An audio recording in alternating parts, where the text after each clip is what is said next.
dari ruang UNK dan ruang TPG. Mari kita persiapkan hati dan pikiran kita untuk merayakan perayaan Ekaristi pada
Terpujilah Engkau, ya Allah, sebab pada hari ini Engkau berkenan menguduskan altar.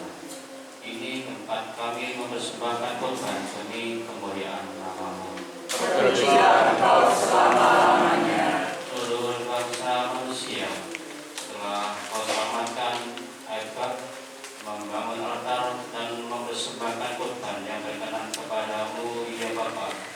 Dan Engkau memberi perjanjian cinta kasih dengan umat manusia. Terpujilah Engkau selama-lamanya. Abraham bapa kau beriman dengan satu sebulan hati membangun altar, dan ia berkenan di hatimu karena tidak segan menyerahkan kepadamu Ishak putranya yang terkasih. Terpujilah Engkau selama-lamanya. Musa perantara umat Israel dengan Engkau telah membangun altar yang dibijikinya dengan darah domba sebagai lambang salib yang membajikan pada darah Kristus. Terpujilah Engkau selama-lamanya. Hanya Dia sendiri menggenapkan segala sesuatu dengan korban Paskahnya, dengan mendaki altar salib Kristus Sang Imam Agung, dan korban telah mempersembahkan dirinya sendiri sebagai korban yang tak bercela. Karena korbannya ini dosa seluruh dunia dihapus, perjanjian baru abadi bukan antara manusia dengan Engkau. Terpujilah Engkau selama-lamanya. Maka kami mohon, ya Allah, bukalah altar yang kami bangun di kapel ini, supaya menjadi altar Kristus, tempat kami mempersembahkan korban sepanjang masa, dan menjadi meja bersama Tuhan, tempat kami disegarkan dengan santapan ilahi. Dengarkanlah doa kami, ya Tuhan. Semoga altar ini menjadi lambang yang secara nyata menghadirkan Kristus yang telah mempersembahkan diri kepadamu demi keselamatan dunia. Dengarkanlah doa kami, ya Tuhan. Saat ini menjadi meja meja perjamuan itu tempat kami memulihkan kekuatan sehingga dapat melanjutkan perjalanan hidup ini dengan semangat baru. Dengarkanlah doa kami ya Tuhan. Semoga ini menjadi tempat perjumpaan kami dengan Engkau, tempat kami menyantap tubuh dan darah Putramu, sehingga kami dapat bertumbuh adalah kasih karena dipenuhi oleh Roh Kudus. Dengarkanlah doa kami ya Tuhan. Semoga Allah ini menjadi sarana kesatuan dan kerukunan umat-Mu yang menghibur semua orang beriman guna menimba semangat saling mengasihi. Dengarkanlah doa kami ya Tuhan. Semoga Allah ini menjadi pusat tempat memadukan segala puji syukur sampai kami semua tiba abadi dengan sukacita. Di sana kami akan mengaturkan korban pujian abadi bersama Kristus Imam Agung dan akan hidup yang bersama dengan Engkau Roh Kudus hidup dan kuasa sepanjang segala masa. Amin.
Ya Bapa, kami mengurapi anak ini karena Engkau menyucikan dengan kuasa-Mu.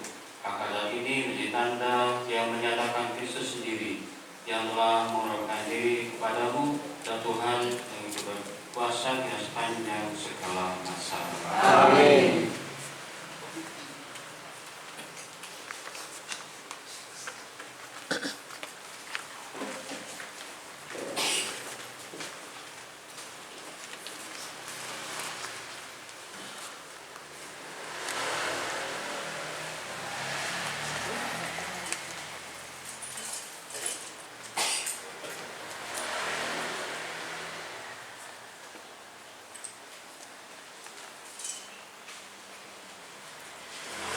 Tuhan, semoga doa kami menggunggu kehadirat-Mu laksana asap dupa ini, dan semoga umat amal bakti kami semerbak wangi di tengah masyarakat laksana harumnya dupa yang memenuhi ruangan ini.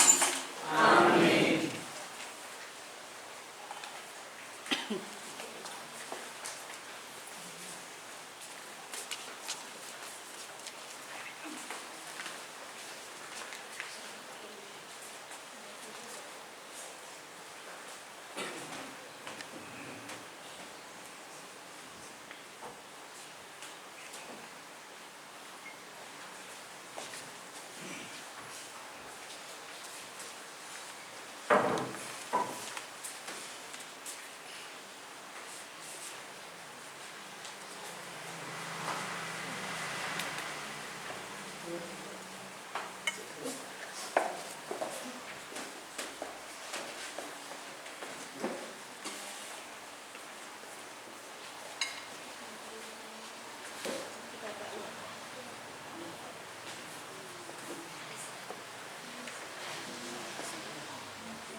Semoga terang Kristus menyinari meja altar ini. Atas inilah perjamuan Tuhan kita selenggarakan. Amin.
Saudara-saudara kasih, maka kita dengan hati mohon kepada Tuhan agar semua orang yang memasuki kapel melalui pintu ini untuk mendengarkan sabda Allah dan merayakan ibadat ilahi dengan ikhlas menurut kepada Kristus yang menyatakan diri sebagai pintu menuju hidup abadi.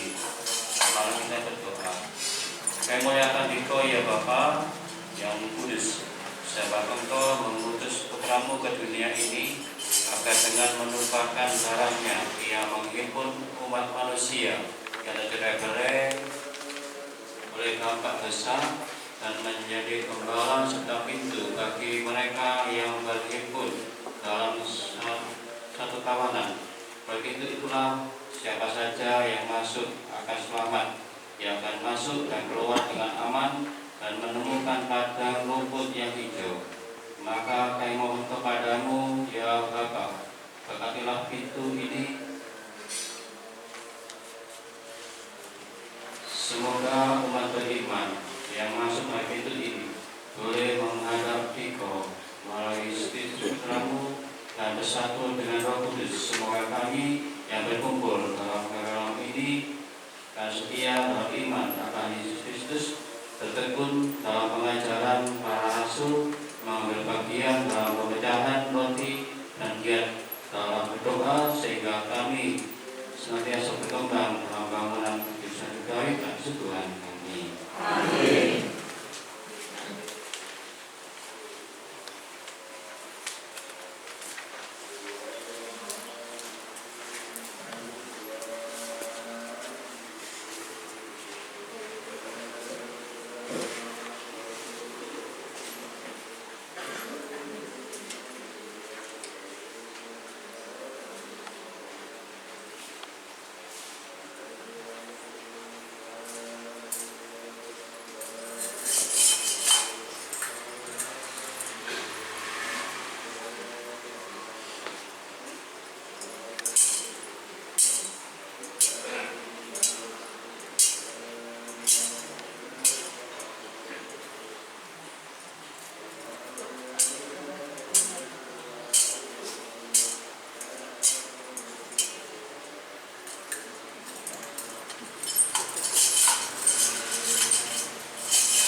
Saudara-saudari terkasih, marilah kita mempersiapkan perayaan suci ini.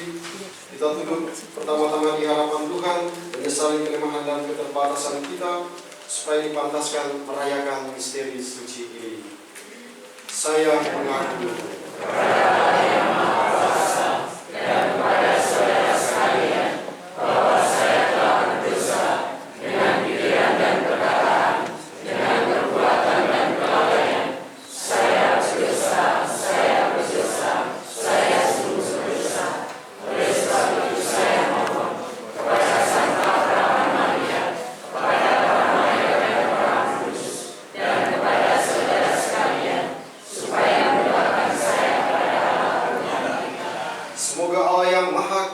mengasihani kita, mengampuni dosa kita, dan menghantar kita ke hidup yang kekal. Amin.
Terpujilah Engkau, Bapa yang Maha Rahim, yang merelakan anakmu yang tunggal menjadi penyelamat dan pemimpin hidup kami.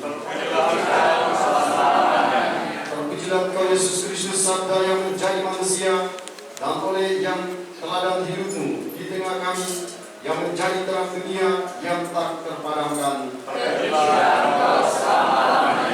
Terpujilah Engkau, Allah Roh Kudus, yang menerangkan dan menjiwai para pengarang Injil, mewatakan kabar gembira keselamatan kepada kami. Sebab ya Bapa menyucikan kitab-kitab suci ini, limpahkanlah kurnia berkat-Mu atas saudara-saudari ini, yang mendalami kabar gembira tertera di dalamnya. Bukalah mata mereka akan teladan Putra-Mu, dan bukalah telinga mereka akan ajarannya. Bukalah hati mereka akan sentuhan Roh-Mu, supaya mereka senantiasa bertumbuh dalam kasih karunia dan dalam pengenalan akan Tuhan. Dan Juru Selamat kita, Yesus Kristus, baginya kemuliaan kini dan sepanjang masa. Amin.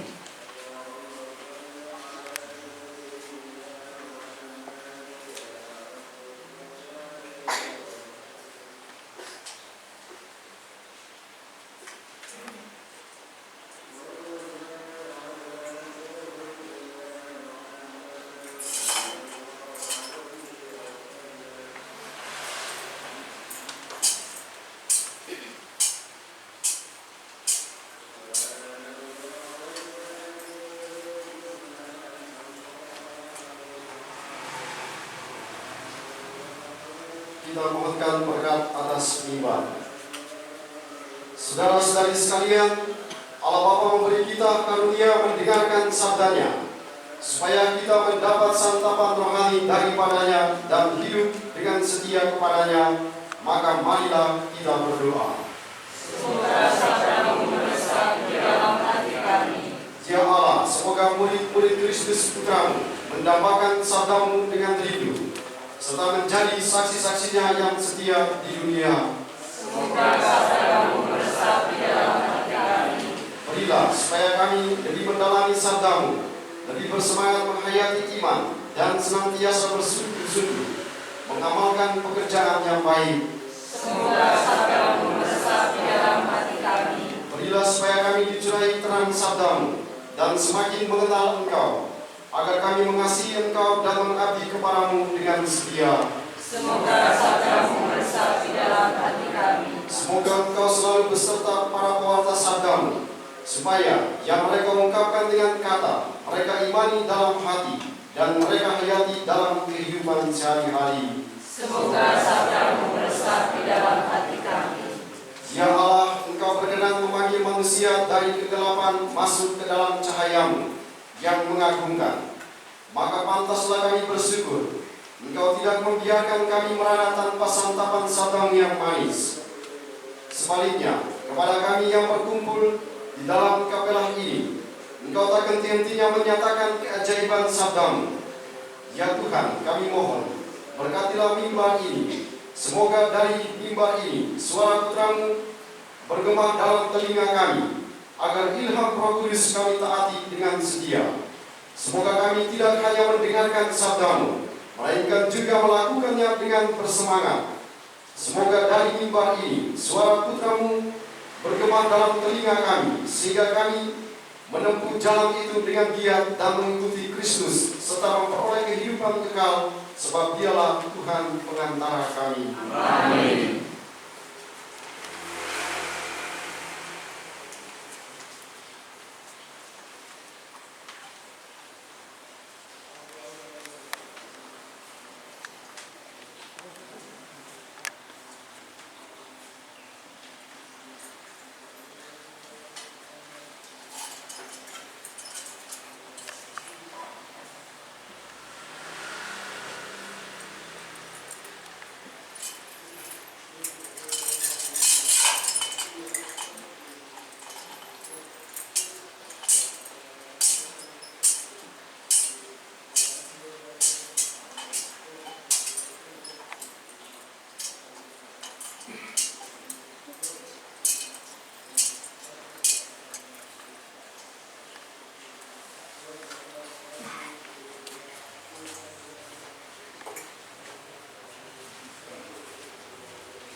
Kau buka terus-menerus.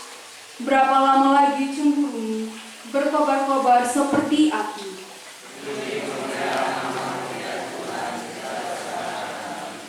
Janganlah memperhitungkan kepada kami kesalahan nenek moyang.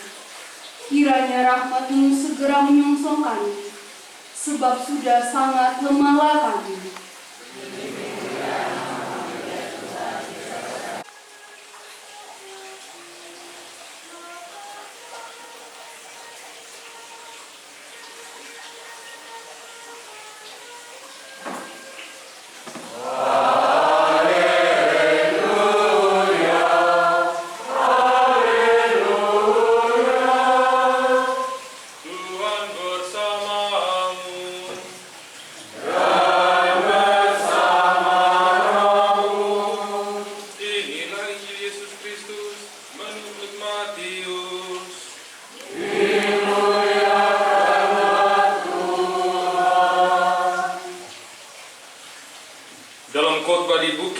Berkata, bukan setiap orang yang berseru kepadaku, Tuhan, Tuhan, akan masuk ke dalam kerajaan surga, melainkan dia yang melakukan kehendak Bapa-Ku di surga. Pada hari terakhir, banyak orang akan berseru kepadaku, Tuhan, Tuhan, bukankah kami bernubuat demi nama-Mu dan mengusir setan demi nama-Mu dan mengadakan banyak mujizat demi nama-Mu juga? Pada waktu itu, aku akan berterus terang kepada mereka dan berkata, aku tidak pernah mengenal kalian. Enyahlah daripadaku, kalian semua pembuat kejahatan. Setiap orang yang mendengar perkataanku ini dan melakukannya, ia sama dengan orang bijaksana yang mendirikan rumahnya di atas vadas. Kemudian turunlah hujan dan datanglah banjir, lalu angin melanda rumah itu, tetapi rumah itu tidak roboh sebab didirikan di atas badas. Tetapi setiap orang yang mendengar perkataanku ini dan tidak melakukannya, ia sama dengan orang bodoh yang mendirikan rumahnya di atas pasir. Kemudian turunlah hujan dan datanglah banjir, lalu angin melanda rumah itu, sehingga robohlah rumah itu dan hebatlah kerusakannya. Setelah Yesus mengakhiri perkataannya ini, takjublah orang banyak itu mendengar pengajarannya, sebab ia mengajar mereka sebagai orang yang berkuasa, bukan seperti ahli-ahli Taurat mereka. Demikianlah sabda Tuhan. Terpujilah Kristus.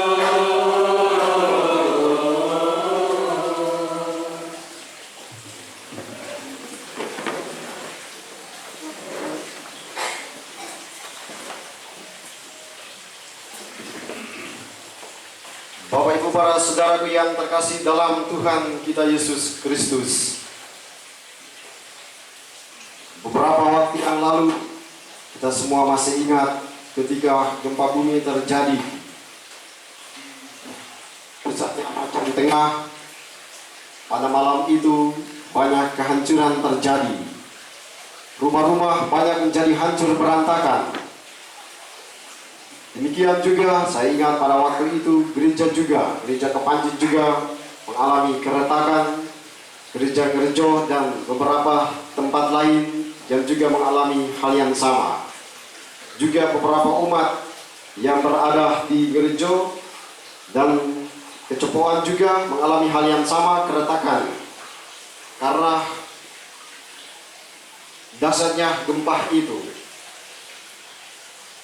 Pada waktu kita berkunjung dan memperhatikan situasi yang terjadi di situ, lalu kita semua menjadi heran, kok bisa rumah ini dia bisa roboh kayak begini. Dan setelah dicek ternyata banyak rumah itu fondasinya memang tidak kuat. Ada yang dia buat temboknya berdiri seperti ini, tapi di dalamnya tidak ada besinya. Jadi cuma susunan batu-batu bata di situ.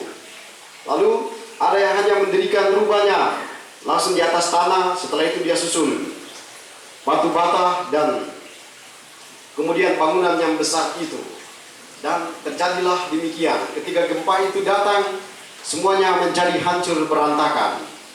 Orang memang menangis di situ, orang memang bersedih karena kehancuran itu. Tapi sesungguhnya kesedihan itu sudah terlambat karena memang pada awalnya tidak dibangun dengan fondasi yang kuat. Fondasinya tidak kuat sehingga rumah itu menjadi hancur berantakan. Hari ini Yesus menggambarkan dengan sangat baik kebodohan dan kebijaksanaan manusia digambarkan dengan perumpamaan orang membangun rumah. Yang bodoh dia bangun rumah di atas dasar pasir, sementara yang bijaksana dia membangun rumah di atas dasar wadas atau batu.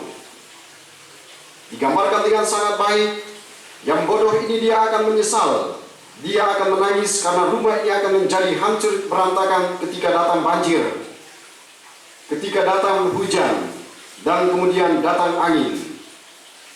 Rumah itu akan menjadi hancur. Sebaliknya, mereka yang bijaksana, yang membangun rumah di atas dasar wadas atau batu, mereka pasti akan merasa nyaman di sana, karena rumah itu berdiri dengan kokoh kuat. Di sini sesungguhnya Tuhan mengajarkan kepada kita sekalian untuk melihat dalam kehidupan keseharian kita. Ketika kita bangun rumah, yang dibuat adalah orang menggali tanah terlebih dahulu. Dia gali tanah berapa meter, kemudian dia masukkan batu-batu. Nah, coba kita perhatikan batu-batu yang dimasukkan itu. Batu-batu yang dimasukkan ke dalam tanah itu adalah batu-batu yang paling baik, batu-batu terbaik. Itu batu-batu yang besar dan kemudian sangat kuat. Nah, batu-batu itu dimasukkan terlebih dahulu, kemudian dibuat fondasi. Bahkan ada yang membuat fondasinya besar sekali, karena memperhitungkan terjadi gempa bumi dan lain-lain sebagainya. Itulah kebijaksanaan yang diajarkan oleh Tuhan. rumah itu dibangun atas dasar yang kokoh, sehingga dia akan berdiri kokoh kuat pula. Demikian juga kalau dia berdiri di atas dasar yang tidak kuat, maka dia juga akan mengalami kejatuhan dan kehancuran. Kita juga bisa melihat sebuah pohon yang ada di sekitar kita. Pohon itu kalau dia ditanam dalam-dalam, akarnya kuat, ketika angin badai itu tiba, maka dia akan tetap berdiri kokoh kuat. Tapi kalau pohon itu ditanam hanya dilepaskan di situ, akarnya tidak kuat, maka dengan sangat gampang dia akan jatuh, dia akan terhempas oleh angin. Karena semakin tinggi pohon itu, semakin tinggi pula dia akan berhadapan dengan tantangan, dia akan berhadapan dengan angin yang kencang. Maka kalau dasarnya tidak kuat, maka kehancuran, kejatuhan pasti akan terjadi di sana. Tuhan sesungguhnya mengajarkan kepada kita semua pada hari ini, seperti kebodohan dan kebijaksanaan, demikian juga dia mengingatkan kepada kita semua, supaya mari kita membangun diri kita dalam fondasi yang kuat. Mari kita membangun fondasi yang kuat terlebih dahulu dalam perjalanan hidup kita. Karena hidup kita itu seperti rumah, hidup kita itu seperti pohon, yang pada saatnya juga dia akan termakan usia. Pada saatnya juga Pak Feli dia akan menjadi tua. Jadi kalau dasarnya sudah tidak kuat, malas-malas olahraga, nah fondasinya tidak kuat, sehingga Pak Feli baru 50 tahun ya lutut sudah goyang, ya itu karena fondasinya sejak awal tidak kuat. Tapi kalau dibangun dengan fondasi yang kuat, maka yang sehat, olahraga yang cukup, maka dia akan berdiri kokoh kuat. Itu secara fisik.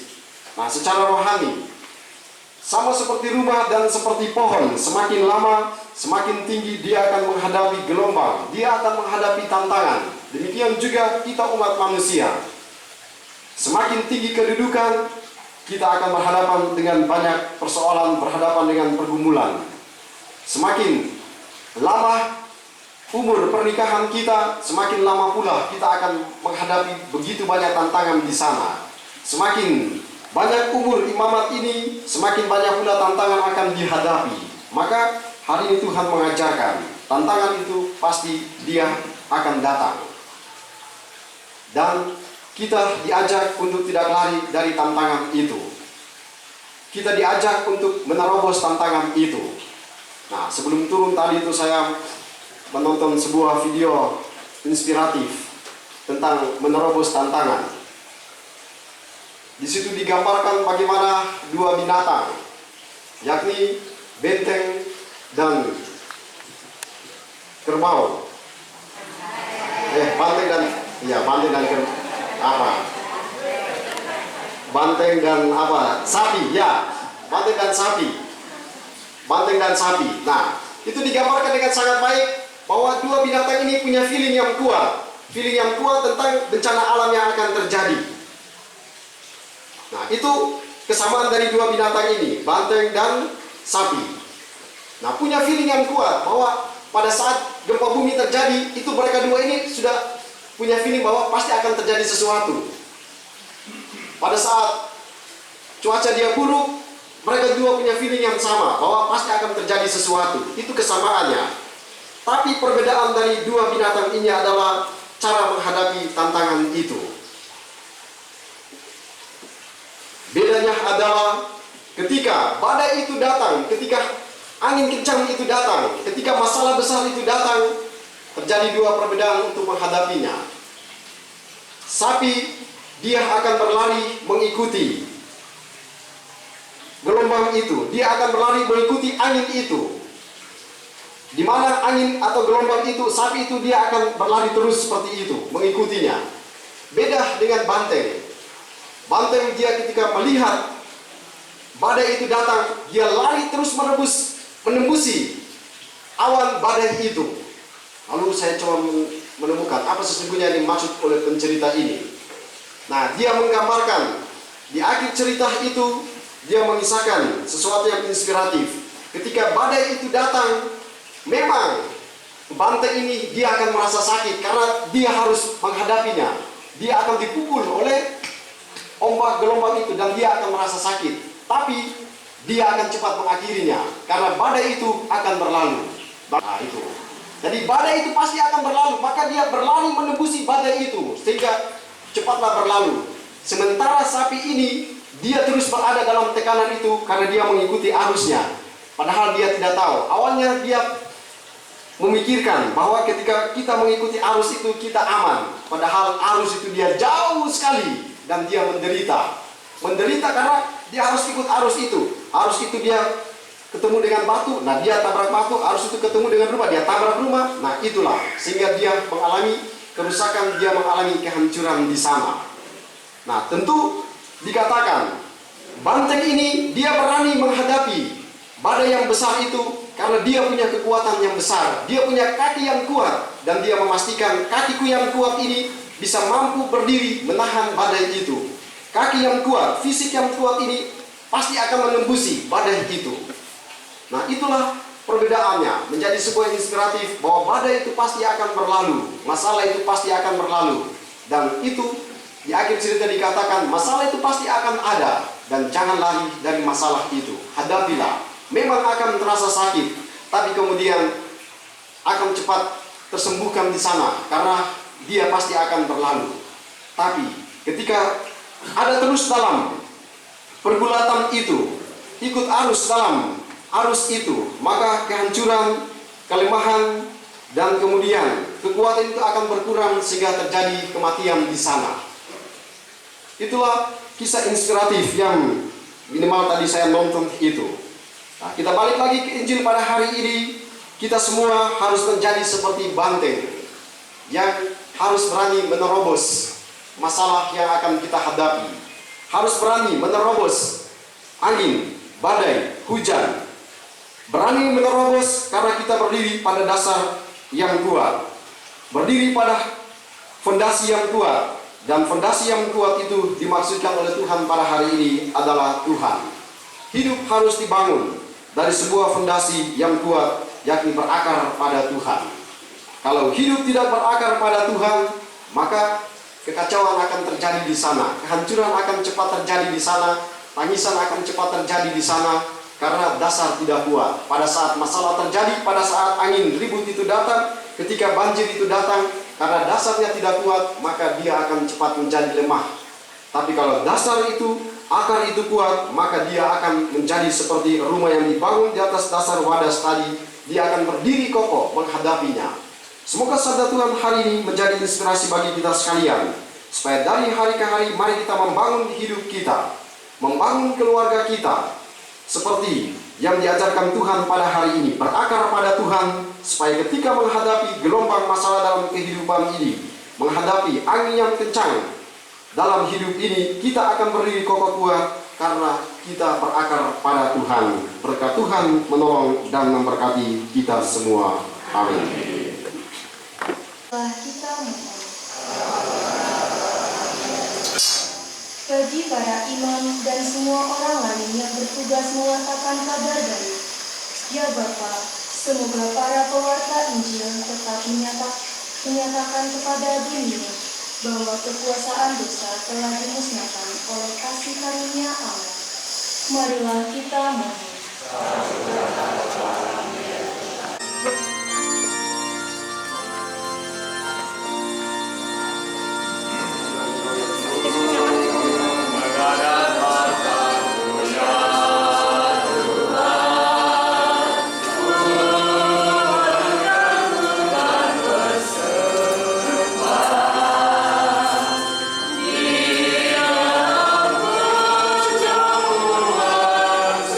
Suci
kuasa dan kekal.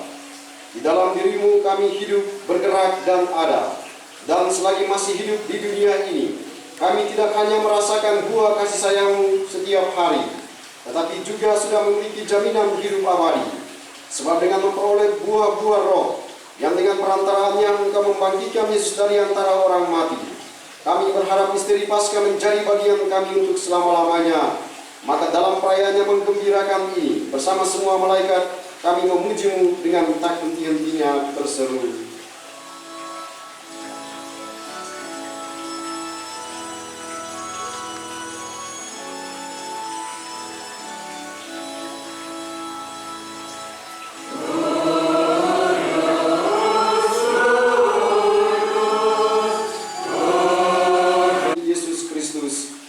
Ketika Dia diserahkan untuk menanggung sengsara dengan rela, Dia mengambil roti, dan sambil mengucap syukur Dia memecah-mecahkan, lalu memberikannya kepada murid-muridnya seraya berkata, "Terimalah dan makanlah kamu semua, inilah tubuhku yang diserahkan bagimu."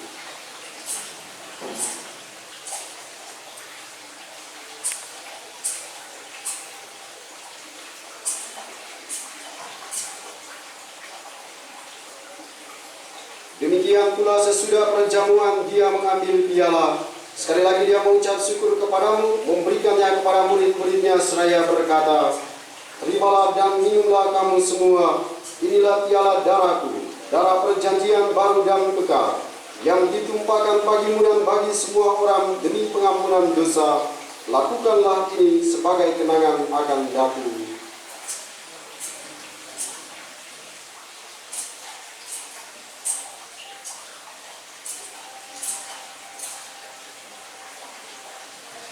Marilah mewartakan misteri iman kita.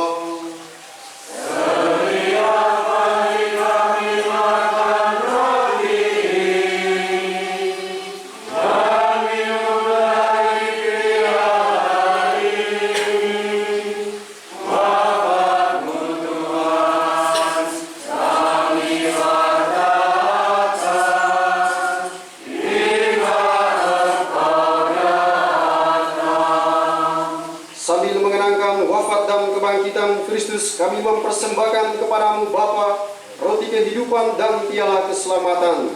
Kami bersyukur sebab kami Engkau anggap layak menghadap Engkau dan berbakti kepadamu. Dan kami mohon semoga kami yang menerima tubuh dan darah Kristus dihimpun menjadi satu umat oleh Roh Kudus. Kamu, bumi akan Engkau menyempurnakannya, terkasih dan bersatuan dengan Paus Kristus hidup serta semua. Ingatlah juga akan saudara-saudari kami yang telah meninggal dengan harapan akan bangkit, dan akan semua orang yang telah berpulang dalam perahiman-Mu, dan terimalah mereka dalam cahaya badan. Kami mohon kasihlah kami semua agar kami yang terima dalam kebahagiaan abadi, bersama Santa Maria Bunda Allah, Santo Yosef mempelainya, para rasul dan semua orang kudus panjang masa yang hidupnya berkenan padamu. Semoga kami pun Engkau perkenankan turut serta memuji dan memuliakan Dikau dengan pengantara Yesus Kristus Putra-Mu. Dengan pengantaran Dia, bersama Dia, dan dalam Dia, bagimu Allah Bapa yang Maha Kuasa, dalam persekutuan dengan Roh Kudus, segala hormat dan kemuliaan sepanjang segala masa. Amin. Atas petunjuk penyelamat kita dan menurut ajaran ilahi, maka beranilah kita berdoa.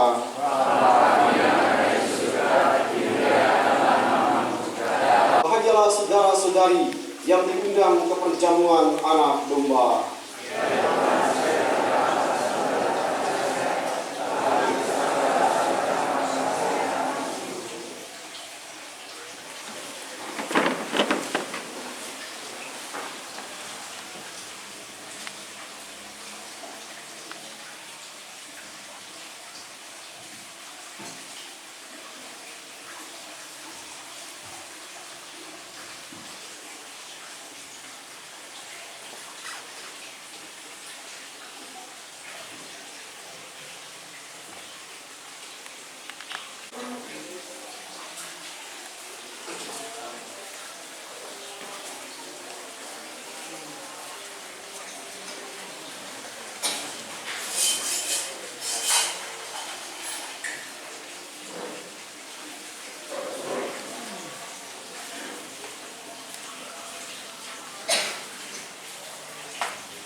yang baru kami terima. Semoga dalam gereja ini kami tak hanya menghormati Engkau, di hadapan-Mu kelak kami dimuliakan bersama para kudus dan pengantara kami. Amin.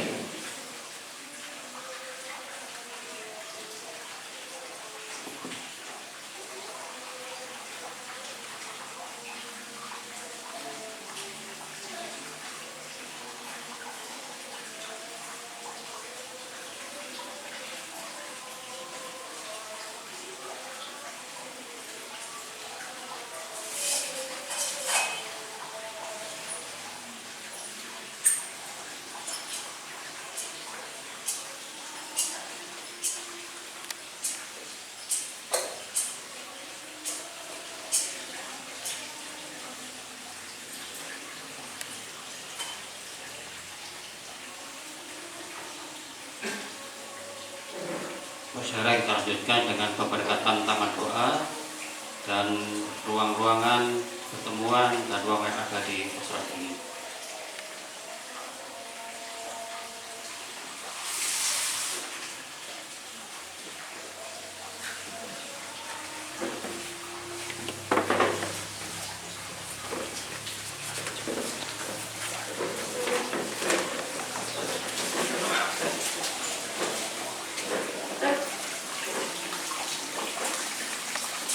Marilah berdoa.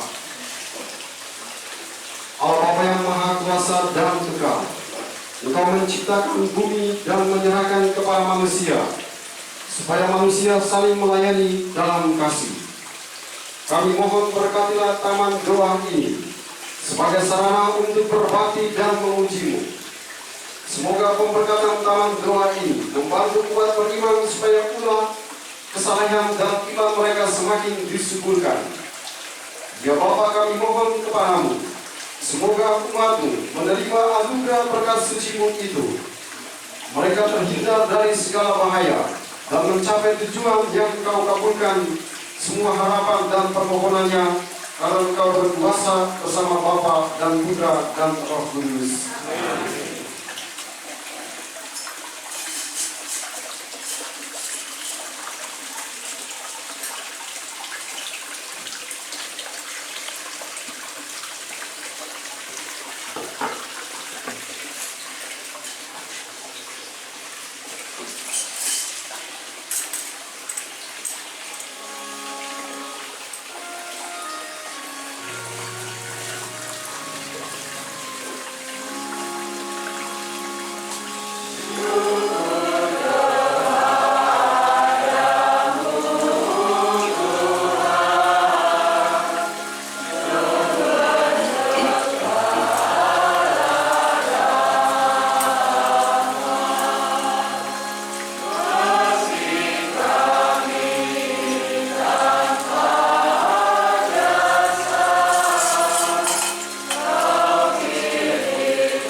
Allah Tuhan kami yang Maha Kuasa, dengan rendah hati kami memuji keagungan-Mu, sebab Engkau menerangi dan mendorong umat manusia untuk menggunakan sarana-sarana dalam mewartakan sabda-Mu dan karya penebusan-Mu.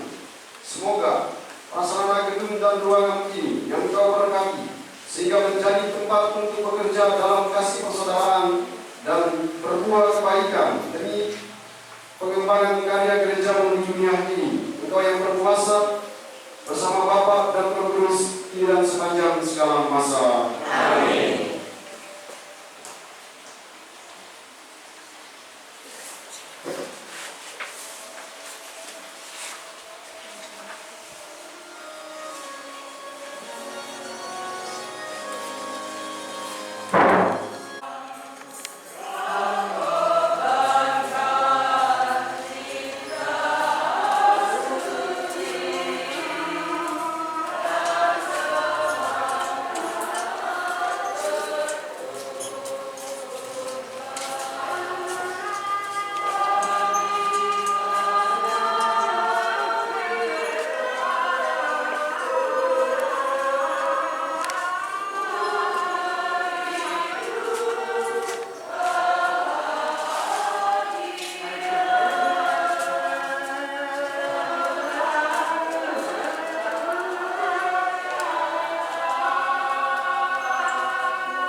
Marilah berdoa.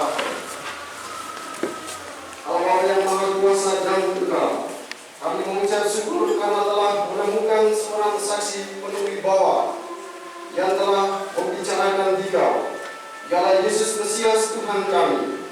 Semoga sabdanya selalu menjadi pegangan hidup kami dimanapun, sebab Dialah Tuhan dan pengantara kami. Amin. Tak lupa juga di sini ada Suster HK dan Suster SPM. Selamat malam, berkat dalam. Ada hal yang ingin kami sampaikan dalam kesempatan ini. 2 hal, 3 hal. Saya menawar Romo 2 hal, saya tambah 1 hal. Jadi yang pertama begini. Kenapa hari ini kita dapat meresmikan atau memberkati tempat ini? Ini menjadi kerinduan umat Paroki Kepanjen bahwa kalau kita berdoa di gereja sebenarnya bisa, hanya gereja selalu dalam keadaan terkunci. Jadi umat harus datang ke sini kemudian membuka pintu gereja. Dengan adanya sakramen Maha Kudus yang ada di depan kita, ini harapannya Bapak Ibu bukan hanya dari misa harian setiap pagi, tetapi juga bisa hadir setiap saat di tempat ini untuk berdoa di depan sakramen Maha Kudus. Yang pertama. Yang kedua, di sini juga ada ruang-ruang yang hari ini diberkati. Ini sebenarnya inspirasi juga dari Romo Budi waktu kami pernah bukan studi tapi mengunjungi paroki lain. Semua sudah punya ruangan sendiri-sendiri di gereja kayu tangan waktu itu, dan kemudian inspirasi ini dapat diwujudkan berkat dukungan penuh dari Romo Paroki. Maka ada ruang rapat yang luas, kemudian ada ruang DPP, ada ruang OMK. Untuk semua sarana dan prasarana yang ada ini, tentunya kami mengucapkan banyak terima kasih kepada segenap donatur dan umat beriman Paroki Kepanjen. Tentunya dukungan dari Bapak Ibu akan mewujudkan tempat ini dan akan kita pergunakan sebaik-baiknya. Berikutnya, kalau tadi sudah disinggung Romo Budi, maka kami juga mempunyai kenangan yang sangat indah bahwa Romo Budi memang dicintai oleh umat di Paroki Kepanjen. Buktinya apa, Mas? Bukti yang paling penting kan Bapak Ibu ya. Buktinya apa? Saya ini, kalau saya boleh menyampaikan pada kesempatan ini, sejak bulan Maret itu selalu mendapat pertanyaan, Romo Budi, bagaimana Romo Budi? Dari seluruh umat Romo. Ya sejak, ya karena memang kami Dewan Romo, jadi semua pertanyaan disampaikan kepada kami. Dan kami tidak bisa menjawab kepada si penanya, hadir di tengah-tengah kita. Beberapa penanya ini boleh mengangkat tangan. Saya tidak bisa menjawab karena memang tidak ada informasi apapun juga. Inilah bukti bahwa umat Kepanjen memang merindukan Romo Budi sebagai Romo yang dicintai, karena tadi kalau sudah disampaikan all out dalam semua pekerjaan. Itu saja, saya pikir sambutan pendek dari kami. Kami kembalikan kepada pembawa acara. Untuk selanjutnya kami persilakan Romo Budi untuk memberikan sepatah 5 patah kata. 10 boleh ya. Sekali lagi bukan perpisahan loh Romo, nggak boleh ada yang nangis.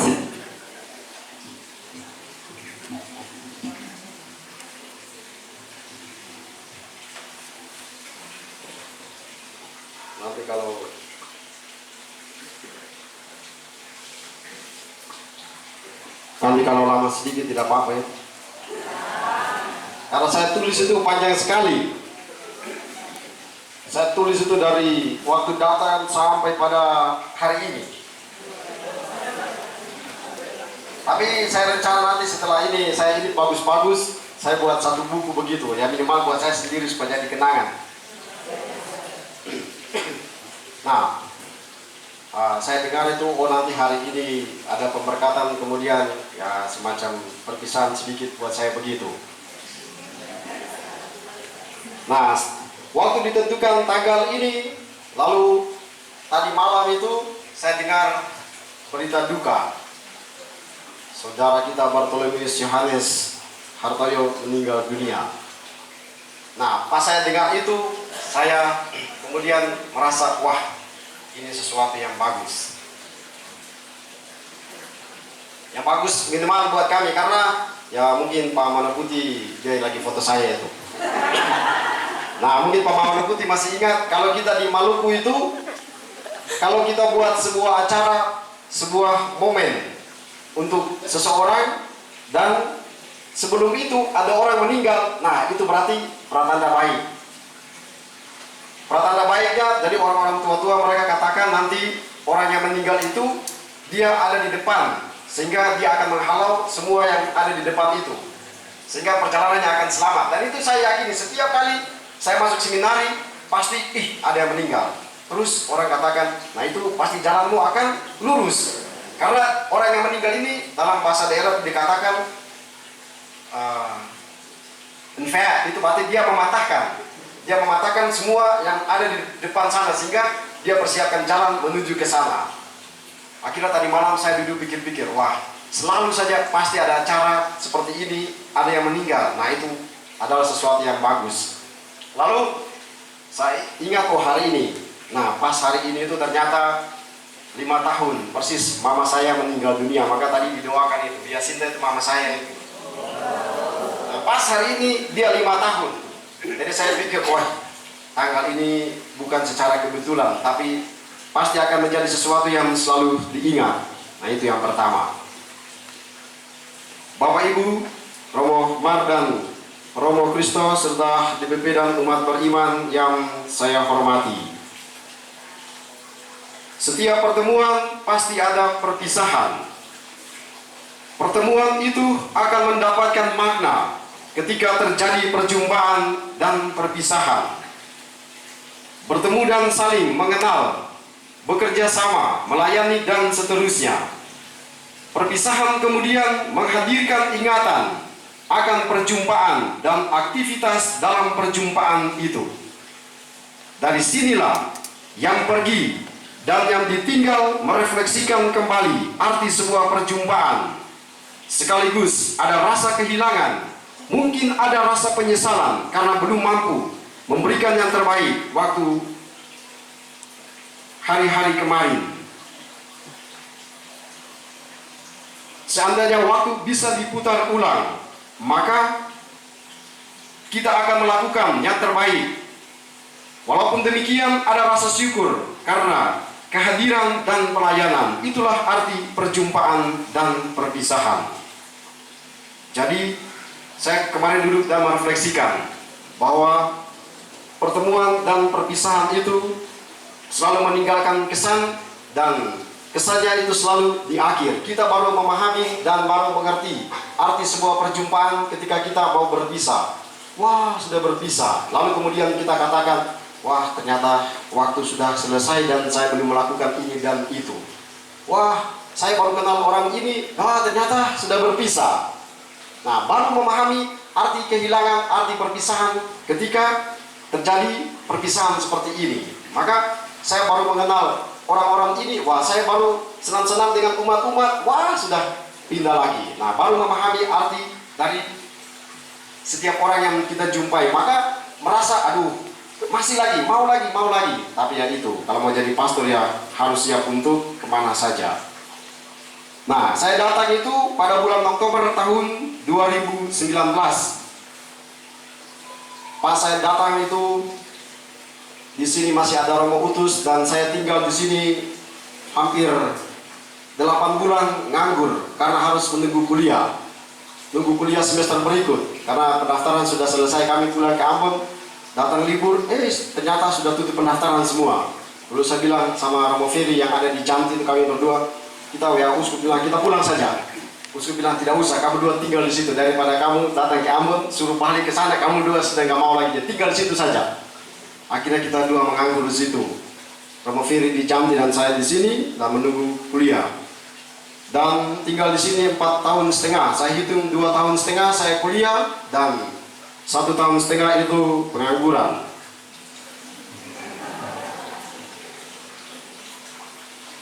Itu.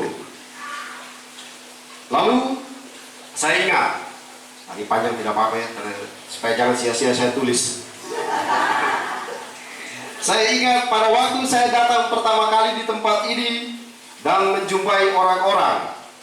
Itu ada Pak Gius di sana, ada Saudara Widodo di sana, dan bapak-bapak, ibu-ibu. Lalu orang-orang ini mereka kasih pesan begini, Romo, ingat, di Kepanjen itu bahaya. Jadi orang-orang pada waktu itu bukan cuma Pak Widodo, Pak Gius, tapi semua orang itu selalu bilang bahaya kalau di Kepanjen itu, bahaya. Bahaya apa? Terus saya katakan, tidak perlu bahaya-bahaya menakutkan apa, saya baru datang dari Maluku sana, tinggal kerusuhan bertahun-tahun di situ. Jadi sudah bisa. Kalau orang sudah bunuh orang ya saya juga tidak takut karena sudah lama tinggal di tempat kerusuhan. Tapi saya tidak mau tanya bahayanya apa, tapi mencoba untuk menjalaninya.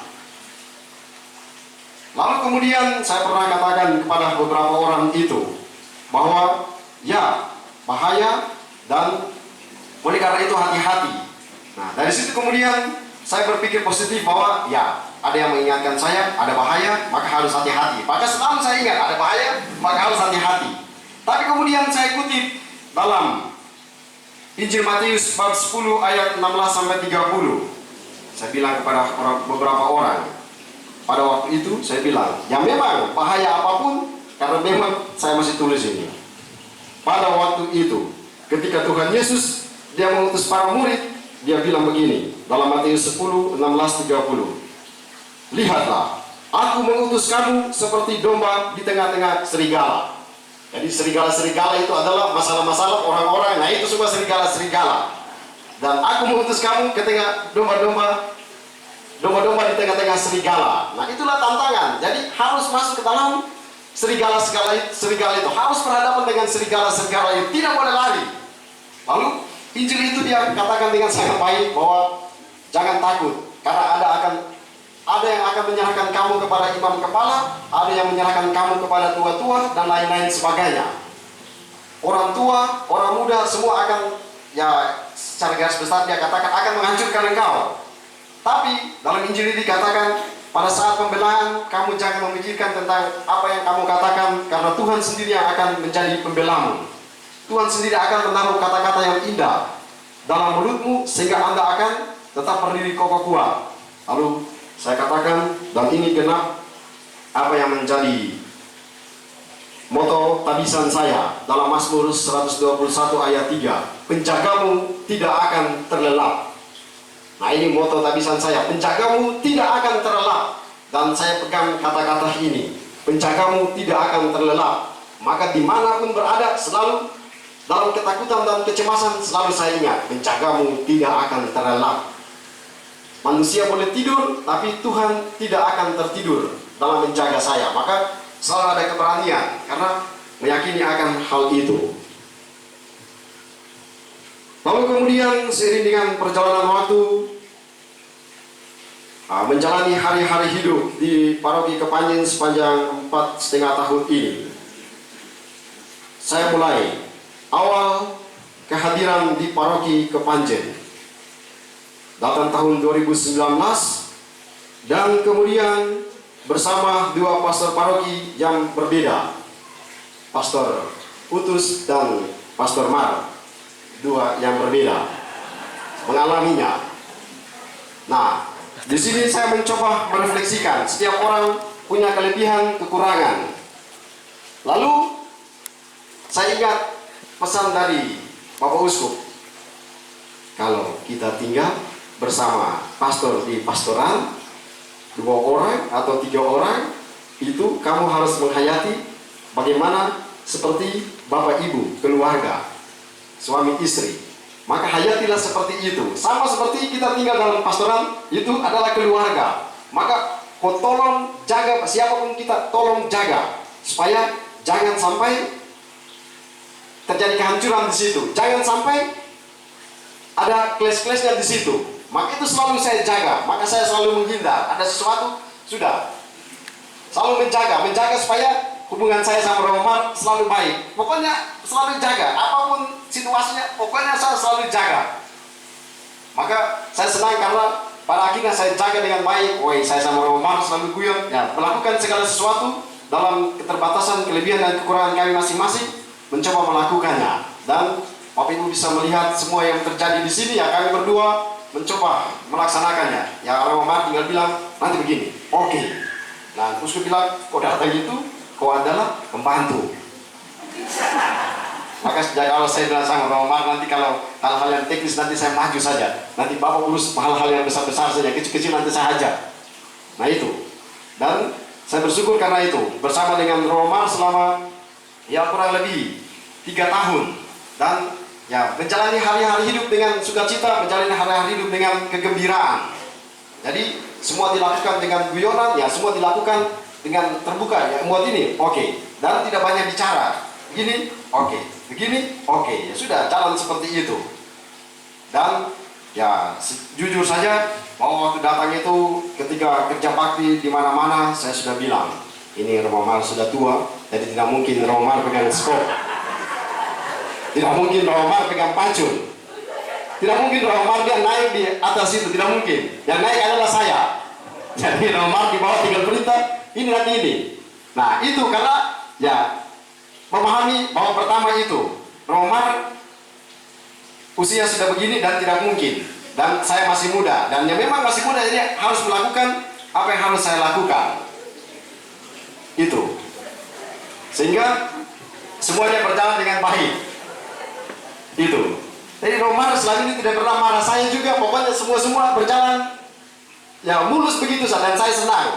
Karena seperti tadi Uskup katakan, tidak mudah.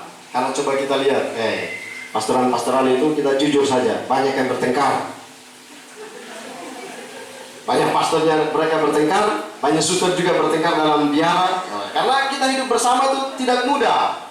Bahwa saya begini, Romar begitu, ya kita beda. beda secara umur, beda secara tabisan dan lain-lain sebagainya, beda budaya dan lain-lain. Maka itu sangat sulit. Maka uskup dia ingatkan, semua pasti berbeda, tapi ingat, yang paling penting adalah jaga hubungan baik. Dan saya bersyukur bisa melewatinya dengan sangat baik. Itu yang saya banggakan. Nah, saya melihat Romo Mar yang sudah senior dan ya mendengarkan saja apa yang dibilang, menerjemahkan dan melaksanakan. Karena memang tugas saya itu. Itu pertama, bersama dengan Romo Mar. Lalu kemudian saya belajar, inilah arti sebuah kesetiaan. Saya harus belajar setia dari orang-orang ini. Itu, orang-orang yang ikut misa harian. Lalu yang berikut, pelayanan misa Sabtu dan misa di pusat paroki dan stasi-stasi. Dari pelayanan di stasi-stasi itu, satu hal yang mengajarkan saya adalah menjadi pembalap. Jadi saya datang di sini memang menjadi pembalap. Saya selalu hitung kalau pergi ke Turen itu selalu 13 menit. Jadi sudah 13 menit itu sudah 13 menit. Jadi kadang itu misa sudah mulai di sini, sudah Tuhan kasih lelah kami, baru saya berangkat dari sini. Pas orang-orang lihat, mau sampai kapan? Tetap tunggu sampai di Turen. Sampai tinggal 3 menit, 2 menit. Sampai di Dampit pun demikian. Tapi banyak yang mengingatkan bahwa selalu harus hati-hati. Tapi saya senang karena pelayanan ini kemudian menghadirkan banyak pengalaman menarik bersama dengan umat. Perjumpaan dengan umat adalah sesuatu yang menarik. Lalu pelayanan kepada orang sakit. Nah, saya rasa paling banyak itu orang sakitnya. Kalau pelayanan di sini paling banyak adalah orang sakit dan kematian. Nah, dari peristiwa ini saya mencoba untuk belajar dari sakramen orang sakit adalah perjumpaan dengan orang-orang sakit. Dan yang membuat saya tersentuh adalah selalu orang-orang sakit itu ketika sampai di sana kita doakan, dan memang setelah berdoa langsung lewat. Akhirnya Palis itu sama orang-orang pagi saja mereka bilang, "Wih, manjur Romo ini, manjur apa? Habis berdoa langsung orang pergi." Terus saya bilang sama Palis sama orang-orang pagi saja, "Tidak, karena memang waktu dipanggil yang orang napasnya tinggal satu-satu begini ya, jadi memang sudah mau pergi, jadi ya habis berkat ya memang pergi." Karena waktu dipanggil, selalu kalau saya dipanggil itu orang-orang yang memang napasnya tinggal tarik-tarik begini, jadi habis berdoa mereka pergi. Lalu dibilang sakit, itu bukan sakit, itu memang karena ya sudah mau berangkat. Tapi satu hal yang mungkin Palis mereka lupa, dan saya refleksikan dengan sangat sederhana. Orang ini memang sebenarnya dia sudah mau pergi, tapi dia tunggu sampai dia terima sakramen minyak suci dulu, didoakan dulu, baru dia pergi. Maka setiap kali sampai di situ dan orangnya meninggal, itu saya tidak akan keluar dari situ. Saya akan tetap berdiri di situ sampai dokternya mengatakan sudah. Terakhir itu Bapak Yohanes, adiknya Pak Gius itu. Jadi saya sampai di sana, dia tunggu. Dia tunggu sampai saya balap dari sini ke rumah sakit Bogor sana. Dan setelah mendoakan, selesai Salam Maria dan amin, dia juga tarik nafas panjang, amin juga. Dan ya itu, semua berdiri di situ, dan saya katakan, ya memang orang dalam keadaan ini dia menunggu sesuatu yang dia inginkan, tapi ada persiapan di sana, menerimakan sakramen di situ sehingga dia pergi dalam keadaan bersih, dia pergi dalam keadaan selamat. Maka dia menunggu, dan di situ sampai saya hafal itu, berdiri sampai dokter, setiap kali itu tunggu sampai dokter yang mengatakan sudah selesai. Jadi dokter selalu mengira saya ini keluarganya. Sampai dipompa berapa kali? 30 kali 5. Mungkin mereka yang kesehatan dipompa jantungnya sampai 30 berhenti. Berapa detik? 30 lagi berhenti sampai 5 kali. Kalau belum ada ini, lalu kemudian dikatakan keluarga ini bapak ibu sudah tidak ada. Nah, tunggu sampai selesai. Dan itu saya mencoba untuk merenungkan bahwa pengalaman orang sakit ini meninggalkan pesan yang sangat penting, bahwa imamat itu kemudian mendapat maknanya ketika mempersiapkan orang mati, mempersiapkan orang sakit untuk mengalami keselamatan. Maka imamat akan mendapatkan arti sejati di situ. Lalu, karena apa yang ada saya kurang robotin dan sebaliknya, itu yang saya temukan sehingga yang terjadi sampai saat itu tidak terjadi. Kalau kami berdua ketemu di rumah makan masak mie, kami berdua masak mie katanya, maaf itu ya. Kadang-kadang kami jenuh dengan makanan yang ayam tiap hari ya. Kadang-kadang itu makan mie, sehingga kami berdua saya mengisi program itu saya mengisi Pak ya, dan mengisi kekuranganku dan kekurangan menjadi suatu kekuatan, betul nggih? Untuk menunggui ya. Nah, itu sehingga apa yang kita rasakan selama ini dalam kebersamaan betul dengan gaya hidup Romo Budi, saya nggak kaget karena selama di Sumatera, di Madura persis kakak seperti ini ya, der selesai sudah. Orang Jawa der, orang Kampungnya di Budi ya, menurut saya dikira dah dipendem akhirnya ngamuk-ngamuk ya. Kalau saya dengan Budi sama karena kami di kultur yang hampir sama. Kalau saya tentang jam ini betul kenceng nih Pak ya, sama. Jadi hanya sama. Itu yang kami alami. Terima kasih Budi atas kebersamaan selama ini. Memang orang tanya Romo kapan Romo berangkat Budi kembali ke kampung halamannya. Orang kita kalau ngomongnya dewi ya. Nanti pasti Budi akan ngomong kalau akan berangkat ke Ambon. Itu yang saya aman begitu, sehingga kami selalu mengantisipasi jangan sampai ada sesuatu yang tidak baik berkembangnya. Jadi kami berdua itu sekapuk apa ya, satu mata uang ya, balik kanan kiri tetap bodoh ya kan. Itu yang kami pegang, karena prinsip atau paroki dalam saya itu teman, saudara, sehingga tidak boleh saling mendahului ya. Kecuali bis malam ya, silakan mendahului ya. Sebenarnya itu tidak, jadi tetap kami menjaga kebersamaan ini. Dan hasilnya Bapak Ibu nikmati sampai di puncaknya, yaitu dengan kabar ini, dengan tempat doa dan sebagainya. Itu memang ide kami berdua bagaimana mengembangkan karya di pagi ini. Jadi badai pasti berlalu ya. Kami berdua telah mengalami badai yang luar biasa di pagi ini ya. Badai yang kadang-kadang buat kami berdua, kenapa Romo ini? Dalam seri-seri mengatakan kadang-kadang ya banyak persoalan muncul dan macam-macam yang diumat. Dan badai yang kembalian pecel dikatakan di badai di Gunung Kawi ya, Rejo itu paling berat itu ya. Akhirnya semua selesai dengan baik atas bersama yang baik, sehingga tentu saja hari ini adalah hari yang menyenangkan buat kita. Kembali terakhir ya, hari yang Romo Budi akan datang kembali nanti ke tempat ini sesuai dengan harapan waktu paroki di Kepanjen ya. Itu harapan kami begitu. Terima kasih Romo atas kerjasamanya. Terima kasih pada umat yang telah menerima dengan baik Romo Budi dengan berbagai macam kiriman makanan yang sering kami kadang berlebih-lebih, makanya juga Romo Budi yang sering mengunjungi umat kemana-mana dan menemukan banyak jawaban dari umat tentang